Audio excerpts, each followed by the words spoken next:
का विषय शुरू करते हैं। आज यहां आने तक प्रभु ने कोई वचन नहीं दिया। पवित्र आत्मा से मैं पूछता रहा, प्रभु के दास को बीच में बताया, कोई वचन मुझे यहां तक अभी तक मिला नहीं है। यहां आने के बाद मुझे जो प्रभु ने वचन दिया है उसको सुनने के लिए जिसके कान है वो सुने। आत्मा कलीसियाओं से क्या कहता है। आत्मिक भोजन है ये, आत्मिक मन्ना है, दूध नहीं है। लेकिन जो नए विश्वासी हैं उनके ऊपर ये लागू नहीं होता। जो पुराने विश्वासी हैं उनके ऊपर ये बिल्कुल, वचन कहता ना, परमेश्वर का वचन हथौड़ा है, आग है, और आग क्या करती है? जलाती है। और हथौड़ा क्या करता है? तोड़ता है। तो पुराने विश्वासी और प्रभु के दास लोग बेशक आने वाले दिनों में मुझे ना बुलाएं, मुझे कोई फर्क नहीं पड़ता। मुझे फर्क ये पड़ता है, मुझे पवित्र आत्मा ने जो वचन दिया और उसको मैं आपके बीच में प्रचार ना करूं तो मैं दोषी ठहराया जाऊं। आइए गलातिया की पत्री पहला अध्याय 6, 7, 8, 9 एक एक वचन करके पढ़ेंगे। गलातिया की पत्री पहला अध्याय 6, 7, 8, 9। पहले 6 वचन पढ़ें।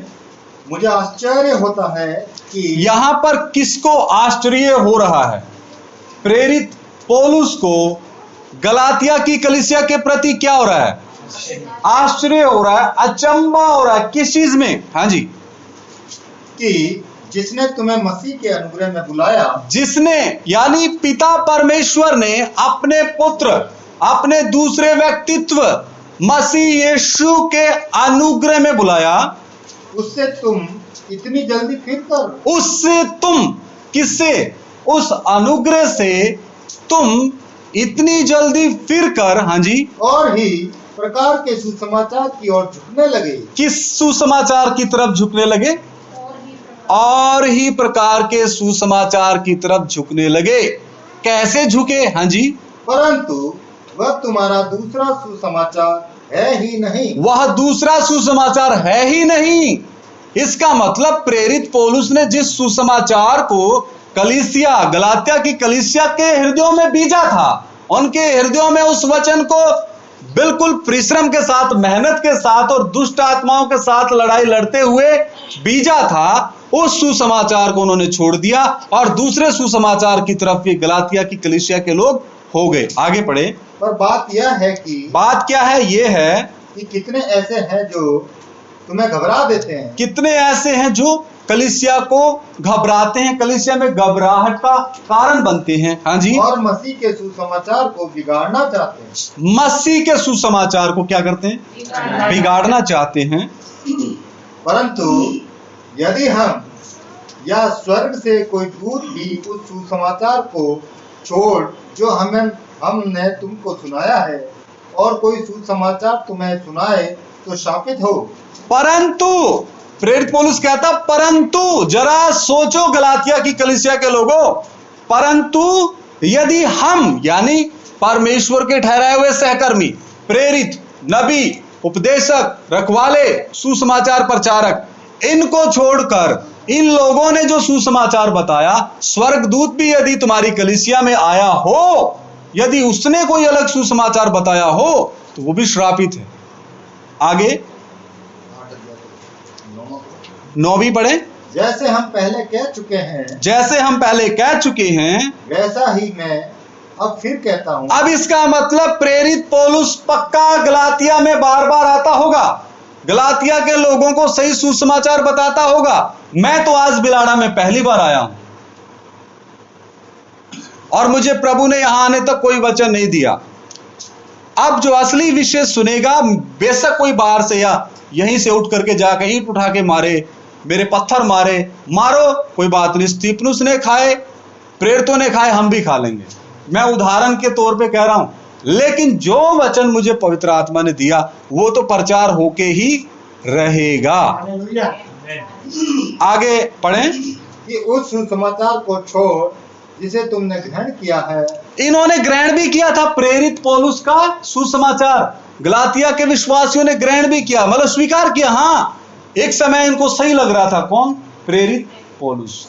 लेकिन बाद में कुरिन्थिया की कलीसिया ने क्या कहा? प्रेरित पौलुस को यह कहा, तेरे अंदर तो दूसरी आत्मा काम करती है। हालेलुया। तो कहीं यहां भी किसी के मन में विचार ना है, ये कहां से बुला लिया, इसके अंदर तो दूसरी आत्मा काम कर रही है। क्योंकि शैतान क्या भरमाता है, आरंभ से झूठ का पिता है, सारा संसार दुष्ट के वश में पड़ा है। आगे ग्रहण किया कि उस सुसमाचार को छोड़ जिसे तुमने ग्रहण किया है, जी। यदि कोई और सुसमाचार होता है तो शापित हो, सुनाता है तो श्रापित हो। ये एक है प्रभु यीशु मसीह। प्रभु यीशु मसीह, प्रभु का अर्थ मालिक, यीशु का अर्थ पाप से निजात देने वाला। पहला तीमुथियुस 1:15 में लिखा ना, ये बात सत्य है, हर प्रकार से मानने के योग्य है कि मसीह यीशु जगत में पापियों का उद्धार करने के लिए आया। तो यीशु का अर्थ पाप से निजात देने वाला, मसीह का अर्थ छुटकारा देने का पूरा पूरा अधिकार रखने वाला। हालेलुया। इसलिए बोलते प्रभु यीशु मसीह। एक है दूसरा यीशु। वो दूसरा यीशु कौन है उसके बारे में देखेंगे। दूसरा कुरिन्थिया 11वां अध्याय 1 से 4। जोर से पढ़ो थोड़ा, इतना शरीर है ना, आपकी आवाज दीवार को फाड़ते हुए बाहर जानी चाहिए, जोर से। दूसरा कुरिन्थिया 11वां अध्याय 1 से लेकर 4। यदि तुम मेरी थोड़ी सी मूर्खता सह लो। हाँ, आज बिलाड़ा की ये कलीसिया, आज बिलाड़ा के ये प्रभु के खून से खरीदे हुए अगर लोग हैं, विश्वासी हैं, भाई हैं, बहन हैं, प्रभु के दास हैं, थोड़ी देर के लिए मेरी मूर्खता सह लो। उस समय प्रेरित पौलुस बोलता है किनको? कुरिन्थिया के लोगों को। थोड़ी सी मूर्खता सह लो तो थोड़ी देर मुझे भी सहन कर लो आज। हालेलुया। क्या सहन करना है? आगे पढ़े। क्या ही भला होता जी, हाँ मेरी सह भी लो। अगर आप सह लोगे तो आपके अंदर क्या उत्पन्न होगा? भलाई। क्या उत्पन्न होगा? भलाई। क्योंकि मैं अपनी कथा कहानियों से परमेश्वर का वचन आपके बीच में नहीं, मैं अपनी कहानियां नहीं सुना रहा, मैं अपनी गवाही नहीं सुना रहा, मैं परमेश्वर का वचन सुनाने आया हूं। हालेलुया। प्रेरित पौलुस बोलता मैं बपतिस्मा देने के लिए परमेश्वर ने नहीं ठहराया, मैं सुसमाचार प्रचार करने के लिए ठहराया हूं। हालेलुया। बपतिस्मा देना एक बड़ी सेवकाई नहीं है। परमेश्वर का कलाम पवित्र आत्मा के मुताबिक लोगों के जीवनों में, अन्य जातियों में, अंधकार में पड़े हुए लोगों के बीच में ज्योति को लेके जाना। हालेलुया। तो मेरी थोड़ी सह भी लो। हाँ जी, 2 वचन। क्योंकि मैं तुम्हारे विषय में ईश्वरीय धुन लगाए रहता हूं। प्रेरित पौलुस की ईश्वरीय धुन कुरिन्थिया के लोगों के प्रति थी। आज मेरी ईश्वरीय धुन प्रभु के दास के द्वारा, जितेंद्र कुमार सिसोदिया जी के द्वारा बिलाड़ा के लोगों के लिए ईश्वरीय धुन है।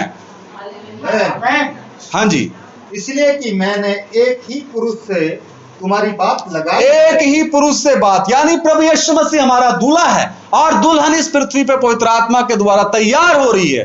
तो हमारी मंगनी, हमारी सगाई, जितनों ने प्रभु यीशु मसीह को अपना प्रभु, मुक्तिदाता, उद्धारकर्ता करके ग्रहण किया है, उनकी मंगनी होगी। हालेलुया। किसके साथ? प्रभु यीशु मसीह के साथ मंगनी हुई है, पुत्र होने का अधिकार मिला है। पुत्र बने नहीं है, पुत्र बनने के लिए डरते कांपते मुक्ति का काम पूरा करना। हालेलुया। आखिरी सांस तक विश्वास योग्य बने रहना होगा, तब जीवन का मुकुट मिलेगा, तब दुल्हे के साथ शादी होगी। वो शादी कब होगी? जब गुप्त आगमन होगी, परमेश्वर की तुरी फूकी जाएगी और मुर्दे अविनाशी दशा में उठाए जाएंगे। पहले वो जो मसीह यीशु में सो गए, उसके बाद वो जो जीवित है। हालेलुया। हमारा मिलन कहां होगा? कलीसिया का बादलों पे। उसके बाद स्वर्ग में जाएंगे। यहां 7 साल का मसीह विरोधी समय शुरू होगा। हालेलुया। यहां पे प्रलय, महाक्लेश ऐसा आज तक पृथ्वी पे नहीं हुआ, यह विषय अलग है। लेकिन एक ही पुरुष से तुम्हारी बात लगाई है कि क्यों लगाई है? तुम्हें पवित्र कुंवारी के समान मसीह को सौंप दो। आपको अगर पवित्र कुंवारी के सम्मान मसीह यीशु को सौंपना है तो आपको कोई एक अगवा सिद्ध नहीं कर सकता। इसलिए कलीसिया में 5 प्रकार के अगवे परमेश्वर ने ठहराए: प्रेरित, नबी, उपदेशक, रखवाले और सुसमाचार सुनाने वाले। 5 प्रकार के सेवक का इस कलीसिया में आना बहुत जरूरी है। नबी भी आएगा, पाप प्रकट करेगा। क्या करेगा? पाप प्रकट। प्रेरित आएगा, अगर कहीं ना कहीं नींव गलत डली है उस नींव को सही करेगा, क्योंकि सिय्योन के कोने का पत्थर कौन है? प्रभु यीशु मसीह। अगर इस कलीसिया की नींव सिय्योन के कोने के पत्थर मसीह यीशु के ऊपर है, तो ये कलीसिया धन्य है। अगर नींव दाएं बाएं होगी तो प्रभु प्रेरितों को भेजेगा। अगर किसी के जीवन में पाप, जिसको बार बार चेतावनी दी गई प्रभु के दास के द्वारा, वो नहीं मन फिरा रहा, प्रभु नबी को भेजेगा। अगर कहीं सुसमाचार में गड़बड़ है, प्रभु सुसमाचार प्रचारक को भेजेगा। अगर इस कलीसिया को वचन सीखने की भूख प्यास है, तो प्रभु शिक्षक को भेजेगा, टीचर को भेजेगा। हालेलुया। यदि कहीं ना कहीं भेड़ें भटक रही है, तो प्रभु यहां ऐसे चरवाहों को भेजेगा जो उनको स्थिर करेंगे। मैं बिलाड़ा की कलीसिया को जोधपुर ले जाने के लिए नहीं आया, फिरोजपुर ले जाने के नहीं आया। आप यहीं रहोगे, यही आपने संगति करनी। जो मुझे प्रभु ने वचन दिया आपके बीच में साझा करने आया हूं। यदि किसी की खेती उपजाऊ है, मनों की खेती, हृदयों की खेती, उनके अंदर ये वचन बीजा जाएगा। कईयों के मार्ग के किनारे बीज गिरेंगे, ये वाले वचन कईयों के झाड़ी में गिरेंगे, कईयों के उपजाऊ भूमि में गिरेंगे, और वो बहुत सा फल लाएंगे 100 गुना। हालेलुया। कितना? 100 गुना। 3-4 वचन भी पढ़े। परंतु मैं डरता हूं कि, प्रेरित पौलुस बोलता है, हे कुरिन्थिया के लोगों, मैं डरता हूं। किससे डरता है? जैसे सांप ने अपनी चतुराई से हवा को बहकाया, शैतान ने सांप का शरीर इस्तेमाल किया और हवा को बहका लिया। हाँ जी। वैसे ही तुम्हारे मन उस सीधाई और पवित्रता से जो मसीह के साथ होनी चाहिए कहीं भ्रष्ट न किए जाए। वैसे ही बिलाड़ा के विश्वासियों के मन और उनकी सीधाई, तो मन भी हमारा क्या होना है? सीधा होना। किसमें? हर एक चाल चलन में, हमारे शारीरिक जीवन में, संसारिक जीवन में, लेन देन में, और हमारे आत्मिक जीवन में कैसा होना है? सीधा होना है। कैसा होना है? सीधा होना है। बिल्कुल सीधा रहना, हमने स्पष्ट रहना है। हम प्रेम को छोड़ किसी चीज में किसी के कर्जदार ना हो। वचन कहता है हमने प्रेम को छोड़, प्रेम में हमने एक दूसरे में बढ़ के प्रेम देना है, अतिथि सत्कार करना है। बाकी प्रेम को छोड़, प्रेम में कर्जाई। आज इन्होंने मुझे जो प्रेम दिया, ये मेरे ऊपर क्या आया? कर्जा। अब जब ये प्रभु के दास मेरे पास आएंगे, तो मेरा कर्तव्य है उसे कई गुना मैं इनको प्रेम दूं। तो यहां पे लिखा सीधाई में और पवित्रता में, और जो मसीह के साथ होनी चाहिए। तो पवित्रता किसके साथ होनी चाहिए?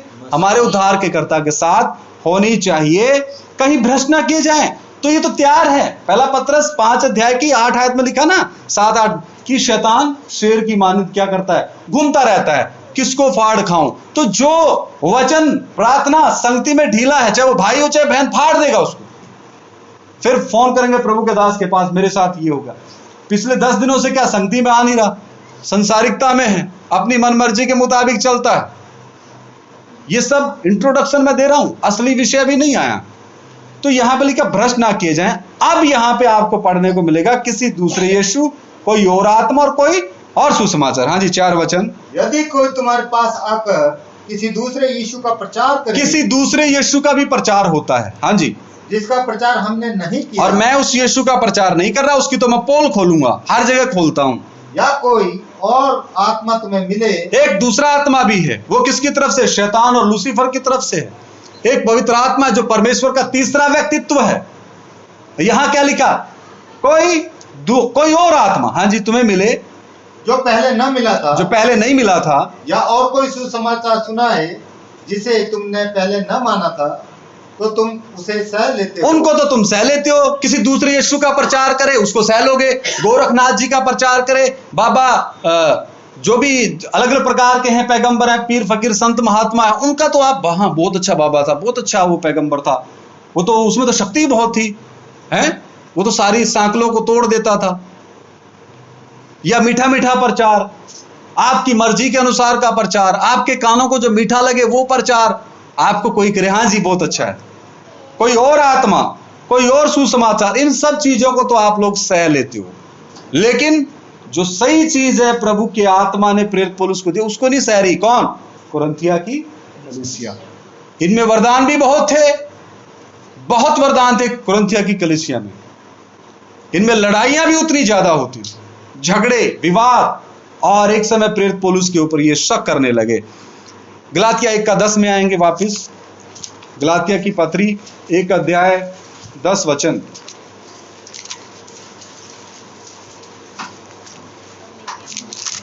गलातिया की पत्री 1:10। अब मैं क्या मनुष्यों को मानता हूं, मनाता हूं, मनाता हूँ या परमेश्वर को? अब प्रेरित पौलुस कहता है मैं क्या मनुष्यों को मनाता हूं? प्रेरित पौलुस का कहने का मतलब मैं मनुष्यों को प्रसन्न नहीं करता, मैं तो परमेश्वर को करता हूं। हाँ जी, आगे। क्या मैं मनुष्यों को प्रसन्न करना चाहता हूँ? हाँ, पूछ रहा है गलातिया के लोगों, क्या मैं तुम्हें प्रसन्न करता हूं या दूसरे लोगों को प्रसन्न करता हूं? दूसरी कलीसियाओं को ज्यादा मैं अपना समय देता हूं या प्रसन्न करता हूं और गलातिया को नहीं करता? ऐसा नहीं है मेरा व्यवहार, ऐसा चाल चलन मेरा नहीं है। यदि मैं अब मनुष्यों को ही प्रसन्न करता रहता तो मसीह का दास ना होता। यदि अब तक मैं मनुष्यों को ही प्रसन्न करता तो मैं परमेश्वर का दास नहीं होता। भाई कान खोलकर सुन लो, स्पष्ट बता दिया गलातिया की कलीसिया को। दूसरा कुरिन्थियों 11 का 16 भी पढ़ेंगे। दूसरा कुरिन्थियों 11 का 16। मैं फिर कहता हूँ, कोई मुझे मूर्ख न समझे। हाँ, हे कुरिन्थियों के लोगों, मैं फिर से तुम्हें कह रहा हूं कि कोई प्रेरित पौलुस को मूर्ख ना समझे। हाँ जी, नहीं तो मूर्ख ही समझकर मेरी सह लो, ताकि थोड़ा सा मैं भी घमंड कर सकूं। हाँ, आज आप यहाँ बैठे हैं, अगर आप मुझे मूर्ख समझते तो थोड़ी देर मूर्ख समझ गए आप लोग इन वचनों को सुन लो, जो वचन आपको अनंत काल की महिमा के लिए तैयार करेंगे। हालेलुया।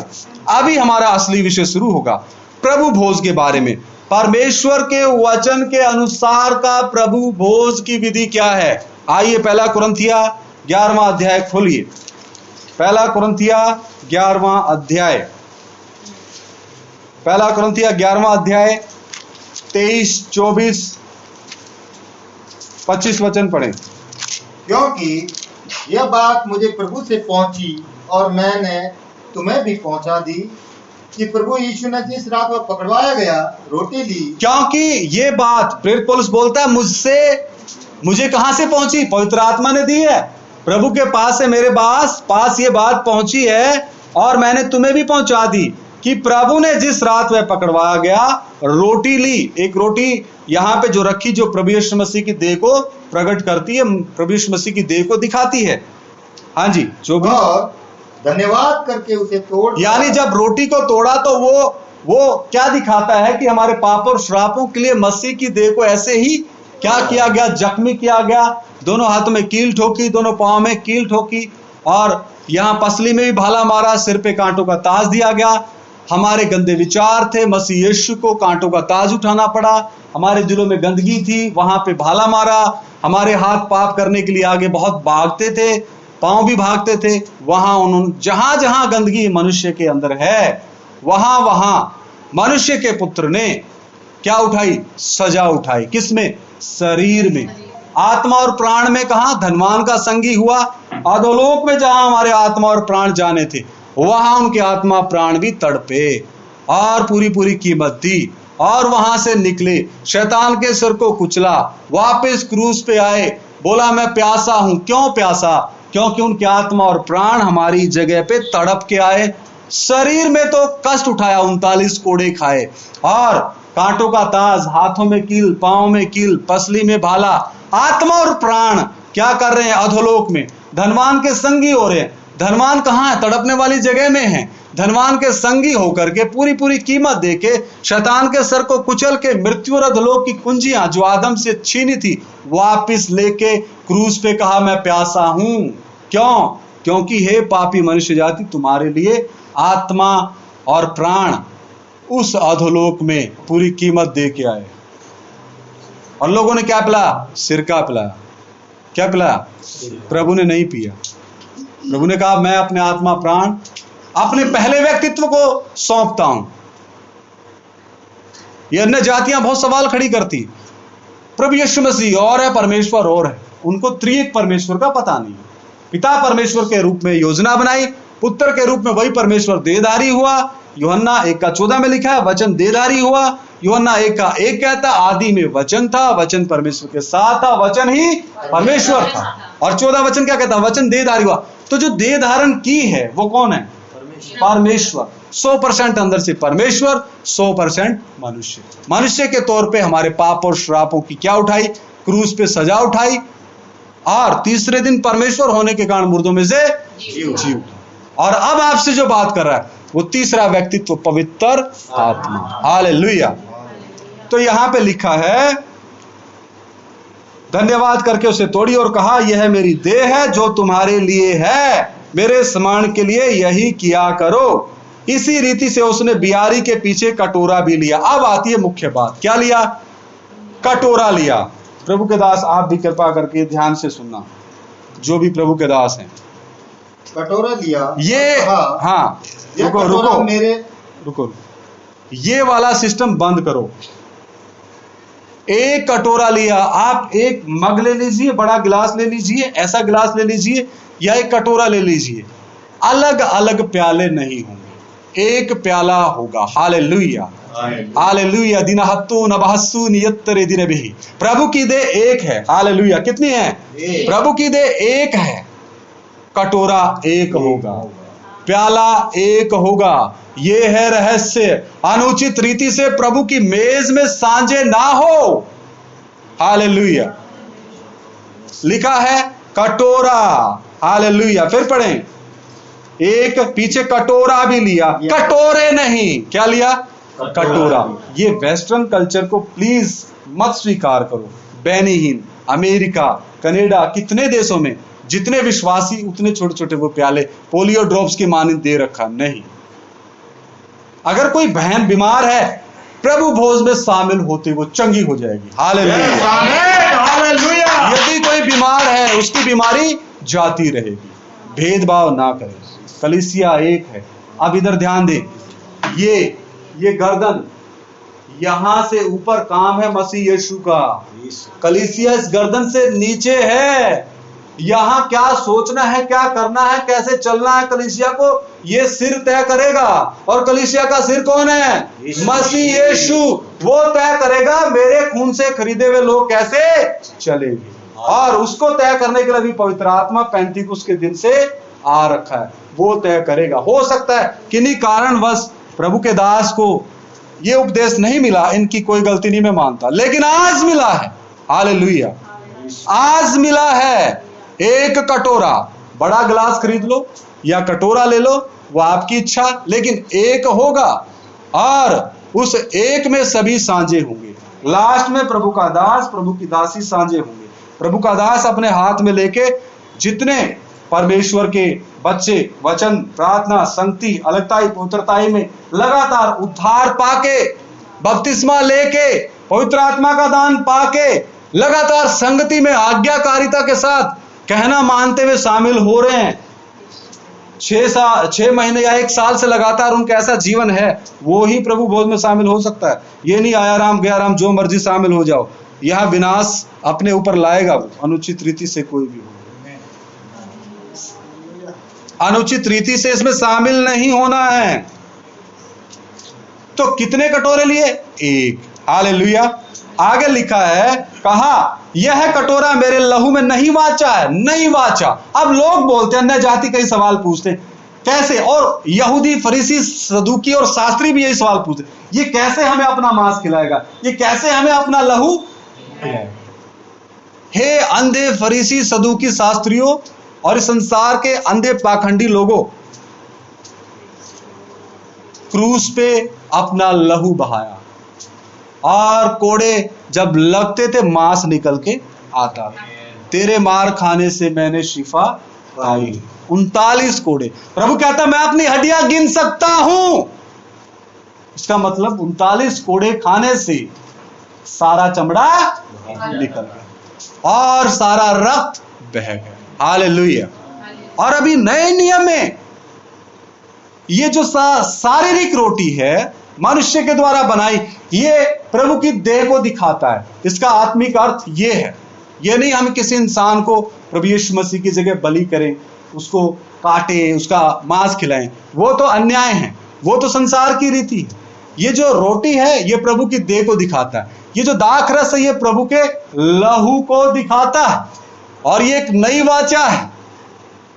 जब क्रूस पे जान देने से पहले प्रभु यीशु मसीह ने अपने चेलों के साथ, 12 प्रेरितों के साथ क्या किया? आखिरी भोज खाया, प्रभु भोज किया। तो उसमें प्रभु यीशु मसीह ने अपना मांस काट के थोड़ी दिया। मांस काट के दिया क्या? ला चाकू ला यूहन्ना, मेरा ये बाजू काट। नहीं, वहां भी उसने रोटी ली और कहा कि ये मेरी देह है जो तुम्हारे पापों के लिए तोड़ी जाएगी। और ये दाखरस मेरा लहू है जो तुम्हारे पापों के निमित्त बहाया जाएगा। हालेलुया। आगे वचन कहता है, क्योंकि जब कभी तुम यह रोटी खाते और इस कटोरे में से पीते हो तो प्रभु की मृत्यु को जब तक वह ना आए प्रचार करते हो। तो करना क्या है जो इसमें शामिल होते हैं?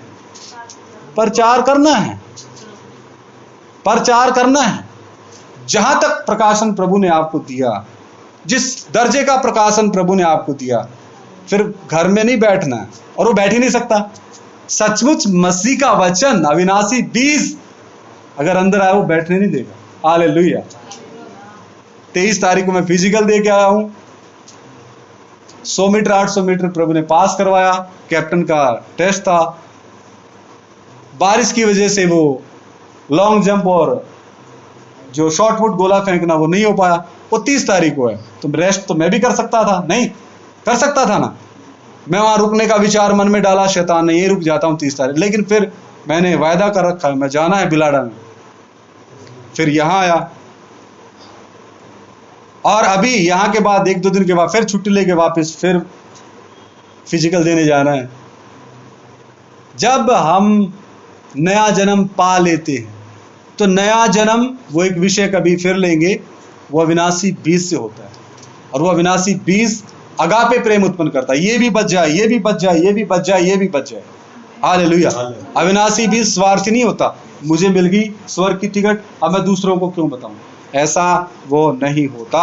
आगे लिखा है, इसलिए जो कोई अनुचित रीति से प्रभु की रोटी खाए या उसके कटोरे में से पिए वह प्रभु की देह और लहू का अपराधी ठहरेगा। मेरे प्रियो, आज जो कुछ हो गया, आगे से आप अनुचित रीति से प्रभु की मेज में शामिल नहीं होंगे। और प्रभु के दास भी, मैं उम्मीद करता हूं, एक प्याला रखेंगे, उसी प्याले में से जो पिएंगे। जो नानुकुर करता है वो विश्वासी है ही नहीं। जिसको एक दूसरे का झूठा, अगर उसको झूठा मानता है, नहीं ये बहन तो बीमार है, ये भाई तो बीमार है, इसने मुंह लगाया, ठीक है भाई आप शामिल मत हो। अगर आप ऐसा विश्वास करने वाला कोई भाई और बहन को देखते हैं, उसको बोलो ठीक है आप शामिल मत हो, आप पीछे बैठ के प्रार्थना करो, प्रभु आपको सद्बुद्धि दे। हालेलुया। ऐसे ऐसे नबी हुए, उनकी मरी हुई हड्डियों से मुर्दा टकराया और वो जिंदा हो गया। कौन था? कौन था? हालेलुया। उनकी हड्डियों में इतनी सामर्थ, प्रेरित पौलुस के रुमाल से बीमार चंगे होते थे। वो तब होगा जब हम वचन के मुताबिक चलेंगे। फिरोजपुर में भी एक है नकली नबी, वो रुमाल गिराता है तो पीछे लोग गिर जाते हैं। पाखंडवाद, उन्हीं के लोगों के कारण पंजाब का माहौल बिगड़ा पड़ा। पाखंडवादी है, रुमाल छोड़ दिया, पीछे लोग गिर गए। पब्लिसिटी, अपने आप को दिखाना, अपने आप को ऊंचा करना। प्रभु यीशु मसीह ने क्या कहा? जो अपने आप को छोटा बनाएगा वो स्वर्ग में ऊंचा। हालेलुया। आगे लिखा है, इसलिए मनुष्य अपने आप को जांच ले। जांचना भी जरूरी है। जांच किस चीज में? क्या मैंने तौबा की है? क्या मैंने मन फिराया? किससे? पाप से, बुरे कामों से। क्या मैंने बपतिस्मा लिया पिता पुत्र पवित्र आत्मा के नाम में? यहां बपतिस्मा इसी नाम में हुआ है, पिता पुत्र पवित्र आत्मा। बिल्कुल, आमीन, बहुत बढ़िया। और क्या मैं लगातार संगति में हूं? क्या मैं अपने अगुवे की आज्ञा को मानता हूं? क्या मैं नोट्स बनाता हूं? क्या मैं वचन को अच्छे से सीखता हूं? क्या मेरा व्यक्तिगत प्रार्थना का समय सही है? क्या मैं कलीसिया के लिए मैं क्या कर रहा हूं? कलीसिया की उन्नति के लिए मैं किस चीज में सहभागी हुआ आज तक? चाहे वो दान में हो, चाहे किसी और चीज में हो। एक दूसरे की जरूरतों को पूरा करने में मैं कितना आगे हूं? क्योंकि प्रभु का वचन कहता है एक दूसरे का बोझ उठाओ, कहता है ना, एक दूसरे की उन्नति के लिए प्रार्थना करो। तो ये सारी बातें उसने जांच ली, एक एक भाई बहन ने। उसके बाद प्रभु का आत्मा बोलता है, यस आप मेरी मेज में साझा हो सकते हैं, तो मोस्ट वेलकम। और प्रभु के दास भी आत्मिक रीति से प्रतिदिन ऐसे लोगों के लिए जो कमजोर हैं, सबसे ज्यादा ध्यान अगुओं का उनके ऊपर होना, जो कमजोर हैं उनके लिए अधिक प्रार्थना करना, ताकि वो भी आगे आए। आगे लिखा है, क्योंकि जो खाते पीते समय प्रभु की देह को ना पहचाने, वह इस खाने और पीने से अपने ऊपर दंड लाता है। इसी कारण तुम में से बहुत से निर्बल और रोगी हैं, बीमार हो जाते हैं। फिर प्रार्थना करा, जितनी प्रार्थना करा लो प्रभु के दास से कोई फायदा नहीं हुई, क्योंकि उन्होंने अपने आप को जांचा नहीं, अनुचित रीति से प्रभु भोज में उन्होंने भाग लिया। इसी कारण तुम में बहुत से निर्बल और रोगी हैं और बहुत से सो भी, मतलब कई तो उन्होंने अपनी दौड़ पूरी कर ली, उनको पकना था फल को, जैसे पेड़ों से फल गिर जाते हैं ना, आधे पके आगे कच्चे, तो ऐसे ही बहुत से विश्वासी भी क्या होते हैं, उनके जीवन में एक उद्देश्य था बड़ा, प्रभु ने रखा था, लेकिन वो अपनी दौड़ पूरी नहीं कर पाए। तो इसलिए वो समय से पहले प्रभु ने उनके ऊपर कृपा की, तो प्रभु में सो गए। यहां शुक्र है प्रभु का, ये नहीं लिखा मर गए, मर गए तो परमेश्वर से रिश्ता खत्म, यहां लिखा सो गए। लेकिन हमने धीरज और संयम के साथ पूरी दौड़ दौड़ना है, अकेला बिलाड़ा नहीं, पूरा राजस्थान इंतजार कर रहा है, अकेला राजस्थान नहीं, भारतवर्ष जिसमें लगभग 140 करोड़ के नजदीक जनसंख्या आने वाले बहुत से कम सालों में चाइना को क्रॉस कर जाएगी, नंबर 1 जनसंख्या में होगा हमारा भारत। हालेलुया। तो सेवा भारत में बहुत है, करने वाला चाहिए समर्पण के अनुसार। इसमें लिखा है 31 से 34 भी पढ़ेंगे, यदि हम अपने आप को जांचते तो दंड ना पाते।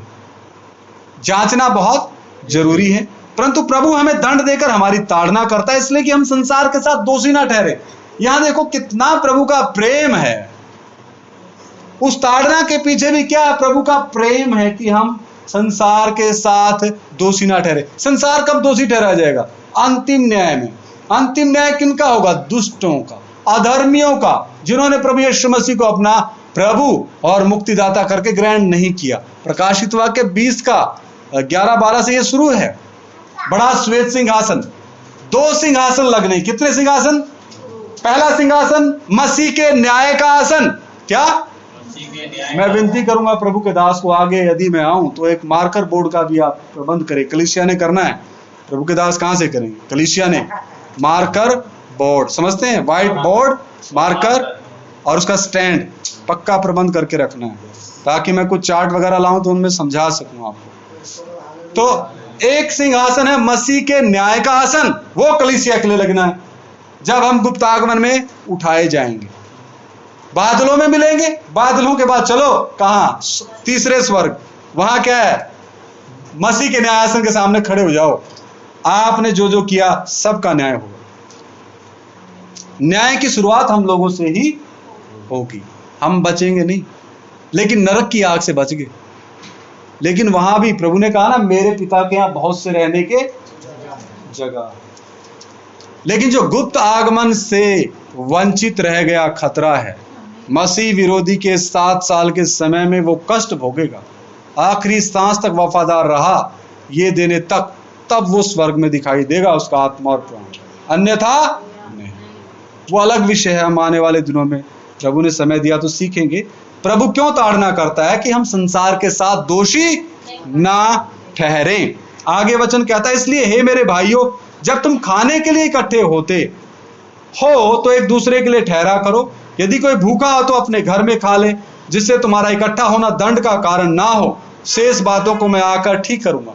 ये प्रभु का दास दूर से कुरिन्थिया की कलीसिया को पत्री लिख रहा है कि आप कलीसिया में खाने के लिए नहीं आते, शारीरिक भोजन की बात है, आत्मिक भोजन खाने आते हैं।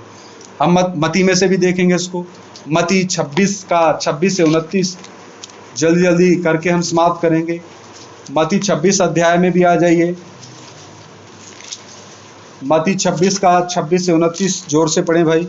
जब वे खा रहे थे तो यीशु ने रोटी ली और आशीष मांगकर तोड़ी और चेलों को देकर कहा, ये लो खाओ, यह मेरी देह है। फिर उसने कटोरा लेकर धन्यवाद किया। हाँ, यहां भी आता है कटोरा लेकर क्या किया? धन्यवाद किया। यहां भी एक है, सिंगुलर है, प्लूरल नहीं है, एक वचन है, बहुवचन नहीं है। हाँ जी। और उन्हें देकर कहा, तुम सब इसमें से पियो। हालेलुया। क्या करो? तुम सब इसमें से। किसमें से पियो? तुम सब इसमें से पियो या इनमें से पियो? इसमें से। इसमें से या इनमें से? इसमें से। तो आगे से इसमें पीना शुरू करना। हालेलुया। एक कटोरे में से पीना शुरू करना है। हाँ जी, आगे पढ़े। और उन्हें देखकर तुम सब इसमें से पियो, क्योंकि यह वाचा का मेरा वह लहू है जी। जो बहुतों के लिए पापों की क्षमा के निमित्त बहाया जाता है। ये जो दाखरस है मेरी वाचा के लहू को मानना है।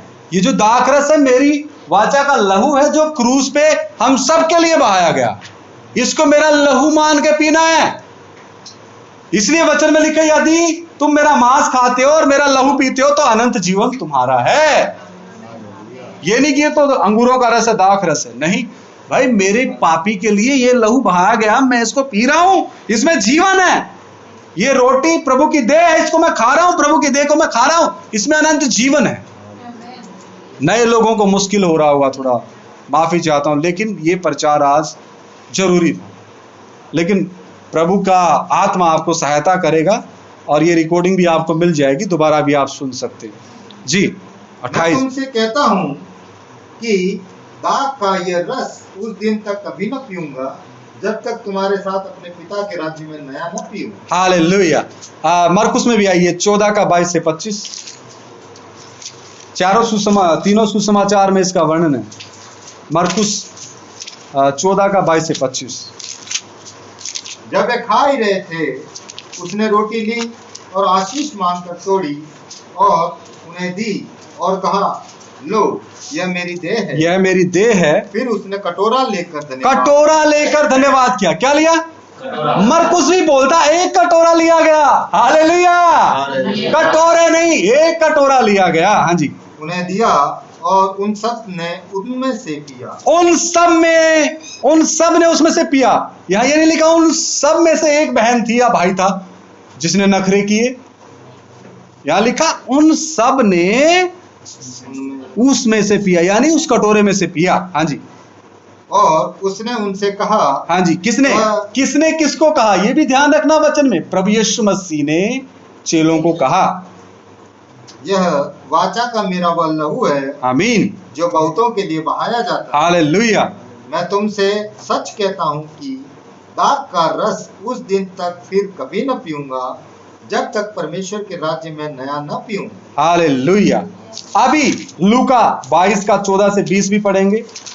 मरकुस में हमने देखा, अभी लूका 22 अध्याय में आइए, 22 का 14 से 20। लूका भी इसकी गवाही देता है। 22 का 14 से 20। जब घड़ी आ पहुंची, यानी प्रभु यीशु मसीह तो सर्वज्ञानी परमेश्वर है। जब घड़ी आ पहुंची, प्रभु यीशु मसीह को पता था मुझे यहूदा इस्करियोती पकड़वाने वाला है, तो उससे पहले प्रभु यीशु मसीह ने क्या किया? हाँ जी। तो वह प्रेरितों के साथ भोजन करने बैठा। किनके साथ? अन्य जातियों के साथ या प्रेरितों के साथ? तो प्रभु भोज में कौन शामिल होंगे? विश्वासी या अविश्वासी? नया जन्म पाए हुए या नया जन्म नहीं पाए हुए? नया जन्म पाए हुए ही होंगे। ये नहीं कि कोई बच्चा भी उठ के इसमें शामिल है। नो, जो उसके साथ होश नहीं खोना। हाँ जी, आगे। और उसने उनसे कहा, मुझे बड़ी लालसा थी कि दुख भोगने से पहले यह फसल तुम्हारे साथ। हालेलुया। अब इसके पीछे का कारण, आप लोग इस मेज में शामिल होने के बाद संसार से खुशहाली की, प्रसन्नता की, मान सम्मान की, इज्जत की उम्मीद मत करना। दुख ही मिलेगा। कष्ट तैयार है। प्रेरित पौलुस क्या बोलता है? मेरे लिए कष्ट तैयार है। अगबुस भविष्यवक्ता आगे बोलता है, हे प्रेरित पौलुस, उसी का साफा लेके जैसे अपनी टांगे बांध के दिखाई हाथ में, ऐसे ही तुम्हें रोम में बांधो। प्रेरित पौलुस ने क्या बोला? मैं बांधे जाने ही के लिए नहीं, प्रभु के लिए मरने के लिए तैयार हूं। तो यहां लिखा है, प्रभु यीशु मसीह कहता, दुख भोगने से पहले हे प्रेरितों, मैं तुम्हारे लिए दुख भोगने जा रहा हूं। तो इस मेज की गंभीरता कितनी ज्यादा है। इसमें शामिल हो गए तो क्या होगा? दुख तैयार, मुसीबत तैयार, कष्ट तैयार, निंदा तैयार, बदनामी तैयार, लात घूसे तैयार, पत्थर तैयार। लेकिन वो जब मिलते हैं तो आंखें प्रभु खोल देता है। स्तिफनुस पत्थर खा रहा है और स्तिफनुस अपनी आंखों से स्वर्ग खुला देखता है। Hallelujah, hallelujah. कितनी बड़ी आशीष। वो गाली नहीं दे रहा, तुम मुझे क्यों पत्थर मार रहे हो। वो कह रहा पिता इनको माफ कर, क्यों? क्योंकि इनको पता ही नहीं क्या कर रहे हैं। प्रभु ने कहा ना ऐसा, तो प्रभु के बच्चे भी ऐसा ही कहेंगे। लेकिन पंजाब में बहुत गलत माहौल हुआ, थोड़ा सा विरोध आया, सब भाग गए। उनके ऊपर बहुत, उनके सवालों का जवाब दिया है, यूट्यूब चैनल पे पड़ा है, आप सभी सुन सकते हैं। थोड़ा सा वहां पे सताव आया, भाग गए, विरोध किया, धरने किए, प्रदर्शन किए, एफआईआर करा दी। जब तक उन निंग भाइयों को, जिनको पता ही नहीं है, वो निर्दोष हैं, उनको पता ही नहीं सच्चाई क्या है, और सच्चाई का पता करने का जब समय आता है, मसीह के प्रेम को प्रकट करने का जब समय आता है, तब वो नामधारी ईसाई विरोध करते, तो उनको फिर मसीह का प्रेम मिलता नहीं। तब उदय होता है, तब जन्म होता है पाखंडवाद का, कि ये सब तो क्या है? पाखंडी, ड्रामेबाज हैं। क्यों? इनके अगुवे ने तो कहा है पिता इनको माफ कर, जिन्होंने कीलें ठोकी, और ये हमारे ऊपर पर्चा करवा रहे हैं, हमें जेल में डलवा रहे हैं, हमें विरोध प्रदर्शन कर रहे हैं, लोगों की जो खुशहाली को, चैन को क्या कर रहे हैं? छीन रहे हैं। वो प्रदर्शन कर रहे हैं, रोड जाम कर रहे हैं, पुतले फूंक रहे हैं, टायर जला रहे हैं। तो वो मसीह का प्रेम प्रकट नहीं हो रहा, वो दूसरे यीशु का प्रेम प्रकट हो रहा है, जो मैंने पहले बताया। दूसरा यीशु, दूसरा आत्मा, तो दूसरा आत्मा उनको मजबूर करता है, और उनके पास दूसरा सुसमाचार है जो उनको सहने की शक्ति नहीं देता। अनुग्रह की आत्मा उन पर नहीं है। हालेलुया। यहां पे वचन कहां तक हमने पढ़ा? हाँ जी, 15। हाँ, क्योंकि मैं तुमसे कहता हूं जब तक मैं परमेश्वर के राज्य में पूरा ना हो तब तक मैं उसे कभी ना खाऊंगा। तब उसने कटोरा लेकर धन्यवाद किया। तो यहां भी क्या आया है? कटोरा, एक कटोरा, इसको लो और आपस में बांट लो। बांट लो मतलब पी लो, क्योंकि मैं तुमसे कहता हूं जब तक परमेश्वर का राज्य ना आए तब तक मैं दाख का रस अब से कभी ना पीऊंगा। फिर उसने रोटी ली और धन्यवाद करके तोड़ी और उनको यह कहते हुए दी, यह मेरी देह है जो तुम्हारे लिए दी जाती है, मेरे स्मरण के लिए यही क्या करो। इसी रीति से उसने भोजन के बाद कटोरा भी यह कहते हुए दिया, यह कटोरा मेरे उस लहू में जो तुम्हारे लिए बहाया जाता नई वाचा है। पर देखो मेरे पकड़वाने वाले का हाथ मेरे साथ मेज पर है। हालेलुया, हालेलुया, धन्यवाद हो प्रभु। एक वचन बहुत खतरनाक है, लूका 6:46 पढ़े जोर से, अपनी अपनी बाइबल खोले। लूका 6:46, 46, the book of Luke chapter 6 verse 46।